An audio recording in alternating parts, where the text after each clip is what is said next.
Hello दोस्तों, स्वागत है आपका JNT ऑनलाइन क्लासेस में। आज की क्लास में भाई बहुत ही इम्पोर्टेंट डिस्कशन होने जा रही है क्योंकि आ गए हैं फाइनल टर्म्स और किसी किसी बच्चों के एग्ज़ाम्स तो बस ऑलमोस्ट स्टार्ट ही होने वाले हैं 8 से 10 दिन में, किसी के 15 दिन में। तो कैसे कराएं तैयारी, बहुत हेक्टिक शेड्यूल चल रहा है पेरेंट्स का भी बच्चों का भी, और इतना सारा बर्डन पढ़ाई का, तो कैसे करें इसको फटाफट मैनेज। So let's start. तो वीडियो स्टार्ट करने से पहले आपको मैं बता दूं कि चैनल पे अगर आप हैं न्यू तो ज़रूर करिएगा सब्सक्राइब, और वीडियो पसंद आए तो लाइक ज़रूर करें। और आज जो मैं बताने जा रही हूँ ना, चाहे आप पेरेंट्स हैं या ट्यूशन टीचर्स हैं या टीचर्स हैं, तो प्लीज़ एक बार इस वीडियो को पूरा ज़रूर देखिएगा।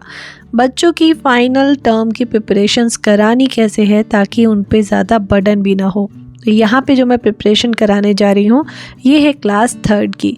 सबसे पहले आप फॉलो कीजिए डायरी में आपको सिलेबस मिलेगा, सारी चीज़ें मिलेंगी। सबसे पहले उसको एक जगह आपको नोट करना है।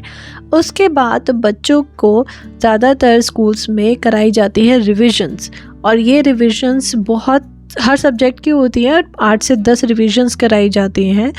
वो रिविजन्स आपको ये बता देती हैं कि किस तरह के क्वेश्चंस आने वाले हैं, किस पैटर्न पे आएंगे, कितने मार्क्स के आएंगे। कई जगह वेटेज भी दे दी जाती है, तो उसके अकॉर्डिंग आपको प्रिपरेशन स्टार्ट करानी है। तो बिल्कुल इसी तरह से मैं अपने स्टूडेंट्स की तैयारी कराती हूँ। सबसे पहले मैं देख लेती हूँ कि रिविजन्स क्या क्या दी गई हैं। अगर किसी स्कूल्स में रिविजन्स नहीं दी जाती, नोटबुक में नहीं कराई जाती, तो हमेशा उनके स्कूल्स में PDF आते हैं वर्कशीट्स के, तो उन वर्कशीट्स के अकॉर्डिंग आपको प्रिपरेशन उनको करानी होती है। ऐसा नहीं करना कि अपनी मर्ज़ी से बस ये देखा सिलेबस में क्या आ रहा है और उसके अकॉर्डिंग हम बस चैप्टर लेके शुरू हो गए बच्चे को सारे क्वेश्चन आंसर याद कराने में।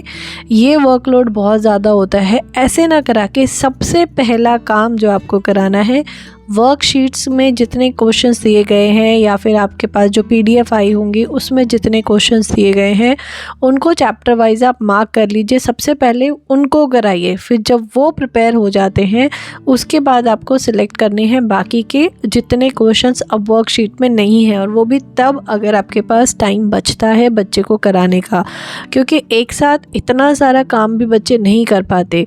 स्पेशली क्या होता है, जितना भी हाफ ईयरली का और फाइनल टर्म का सिलेबस होता है इसमें चैप्टर्स बहुत ज़्यादा होते हैं।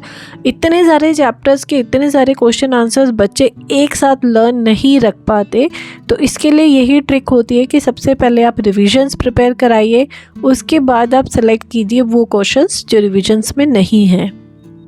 अब यहाँ पे मैं रिवीजन का एक टेस्ट क्या मतलब एक बच्चों को प्रैक्टिस करा रही हूँ। तो उसके लिए यहाँ पे मैंने मैथ सेलेक्ट करी सबसे पहले, और रिविजन्स में वो देख लीजिए जो इजी हो। तो सबसे पहले आपको इजी वाले उठाने हैं, ताकि जैसे 10 रिविजन्स हैं, 10 में से 3-4 ऐसी हैं कि इजी हैं, तो बच्चे को सबसे पहले इजी वाले की प्रैक्टिस करा दीजिए। इससे क्या होता है, 3 ख़त्म हो गए तो बाकी के जो 7 रह गए, तो ऐसे ऐसे आपका जो रिवीजन का स्लॉट्स हैं वो कम होते रहते हैं, जिससे कि एक बर्डन भी कम होता रहता है कि हाँ भाई बच्चों की 8 रिविजन्स हो चुकी हैं, 9 रिविजन्स हो चुके हैं। तो ऐसे करके हमें भी लगता है कि बच्चे का काफ़ी हद तक कोर्स कंप्लीट है, उसने कवर कर लिया है। और देखो जो इजी सेक्शन है अगर आप वो पहले बच्चे को देंगे और वो अच्छे से अटेम्प्ट करता है ना, तो एक कॉन्फिडेंस उसको भी आता है कि भाई देखो मेरे को जितनी रिविजन्स हैं मैं अच्छे से कर रहा हूँ। तो उसको फिर धीरे धीरे उसको भी इंटरेस्ट आने लगता है अपने एग्ज़ाम्स के प्रिपरेशन में। तो यहाँ पे मैं जो सिंपल सा मैंने सबसे पहले ज्योमेट्री चूज़ करा पार्ट। मैंने सीधा क्वेश्चन आंसर्स या सम्स वाले नहीं दिए, डिवाइड करना है या कुछ मनी चैप्टर है या ऐसे नहीं दिए। मैंने सीधा ज्योमेट्रिकल पार्ट उठाया जो शेप्स पे बेस्ड होता है और वो बच्चों के लिए बहुत आसान होता है। तो सबसे पहले मैंने उसी का एक रिवीजन का पूरा एक पेपर बना दिया ताकि वो खुद से सॉल्व करे। तो आपको करना क्या है कि आपको बिल्कुल एक टेस्ट की तरह ही देना है। आपको ऐसा नहीं कि पहले आपको सिखाना है, आप उसको एक टेस्ट की तरह दीजिए बच्चे को। और जब वो अटेम्प्ट कितना कर रहा है तो इससे आपको भी आइडिया हो जाएगा कि उसको कितना आता है। और यहाँ पे अगर बच्चा 50% अटेम्प्ट कर लेता है, 50% नहीं आता, फिर आपको कमी पकड़ में आ जाती है कि ठीक है बच्चे को अब जो जो चीज़ें नहीं आती हैं अब उसको कैसे देना है। यहाँ पे मैं दिखा रही हूँ इंग्लिश के रिविजन्स। इंग्लिश में क्या होता है ना, इंग्लिश में अब जैसे ग्रामर पोर्शन है भाई, ग्रामर पोर्शन तो बदल के आ सकता है, कुछ भी दे सकते हैं ग्रामर में, लेकिन जो चीज़ रिवीजन में कराई गई होती हैं उसको पकड़ लीजिए कि क्या क्या मेन चीज़ें कराई हैं और कैसे कैसे क्वेश्चंस ग्रामर में दिए हैं। उसी पे बेस्ड आप बच्चे को 10-15 क्वेश्चन और करा दीजिए, इससे उसका इंग्लिश का पार्ट कवर हो जाता है।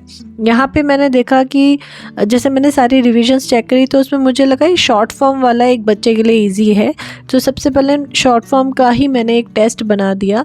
पहले बच्चा खुद अटेम्प्ट करेगा, फिर उसको जो नहीं आता है फिर मैं रिविजन्स करा देती हूँ, दोबारा से उसको प्रैक्टिस कराती हूँ, और फिर जब दोबारा टेस्ट लेती हूँ तो मैं देख लेती हूँ कि उसने रिविज़न बहुत अच्छे से करके दी है।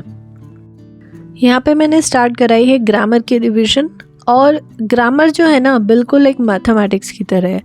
ग्रामर एक ऐसा सेक्शन है इंग्लिश का जिसमें बच्चा फुल मार्क्स ला सकता है, और ग्रामर ही एक ऐसा सेक्शन भी है जिसमें अनलिमिटेड क्वेश्चंस भी बन सकते हैं, जिसका कोई अंत ही नहीं है, बिल्कुल लाइक अ मैथ्स। तो इसीलिए ग्रामर की प्रैक्टिस मैंने सबसे पहले कराई है, क्योंकि इजी टॉपिक पकड़े हैं ग्रामर में शॉर्ट फॉर्म का, और शॉर्ट फॉर्म की एक रिवीजन वर्कशीट मैंने बना के दी है। तो सबसे पहले मैं देखूंगी कि बच्चे ने कितना अटेम्प्ट करा है, उसके बेसिस पे मैं उसको आगे की और तैयारी करा दूंगी। इस तरह से आप करके देखिए। कई लोगों की शिकायत होती है कि बच्चा पढ़ने ही नहीं बैठता, तो क्या करें, कैसे रिवीजन कराएं। देखिए ऐसा होता है, बच्चे का रूटीन भी ऐसा होता है कि सुबह बच्चे जल्दी उठते हैं, फिर स्कूल जाते हैं, स्कूल से आते हैं, वो थोड़े देर रेस्ट करते हैं खाना खा, उसके बाद ट्यूशन चले जाते हैं, ट्यूशन से आते हैं, फिर थोड़ा बच्चे को खेलने का भी समय चाहिए, आधा 1 घंटा वो थोड़ा बाहर जाके खेलेगा, उसके बाद आएगा, उसके बाद हार्डली उसके पास 1 से 2 घंटे बचते हैं जिसमें वो अपना होमवर्क करता है। तो हमें भी कहीं ना कहीं एज अ पेरेंट और एज अ टीचर भी बच्चे को समझना पड़ता है कि अगर उसने काम नहीं करा या उसका मन नहीं है तो उसके पीछे का रीज़न क्या है। कभी कभी बच्चे, हाँ मैं मानती हूँ कि कुछ शैतान भी होते हैं जिनका मन ही नहीं करता पढ़ने का, लेकिन फाइनल एग्ज़ाम्स हैं तो कोई एक्सक्यूज़ेस नहीं चलते, कराना ही कराना है तैयारी। तो उसमें हम क्या कर सकते हैं, बच्चों को थोड़ा थोड़ा दीजिए। मतलब अगर एक वर्कशीट है, उस वर्कशीट का 4 पार्ट या 3 पार्ट कर लीजिए, उसको ऐसे ऐसे करके दीजिए, धीरे धीरे, एक साथ तो नहीं, लेकिन धीरे धीरे उसका मन अपने आप बनेगा। थोड़ा सा डांटना भी पड़ता है कभी कभी, I completely agree. As a parent मैं भी जानती हूँ कि थोड़ा सा कभी गुस्सा भी करना पड़ता है, ज़बरदस्ती भी बिठाना पड़ता है, लेकिन कहीं ना कहीं ये जो ज़बरदस्ती से बिठाने वाली बात है ना, ये हम ही पे भारी पड़ जाती है, क्योंकि बच्चे का फिर मन पढ़ाई से बहुत हटने लग जाता है। यहाँ पे बस ध्यान देने वाली बात इतनी है, शुरू से ही अगर बच्चे को एक रूटीन में ढाल देंगे ना कि बेटा आपको रोज़ आधा घंटा या 1 घंटा पढ़ने बैठना ही है मम्मी के साथ या खुद से, तो वो उसको हैबिट में आ जाता है। तो एक बार ये टेक्निक भी ज़रूर ट्राई करिएगा।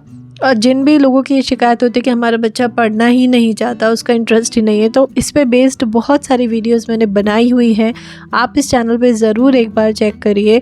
हो सकता है आपकी समस्या का समाधान इसी चैनल पे मिल जाए।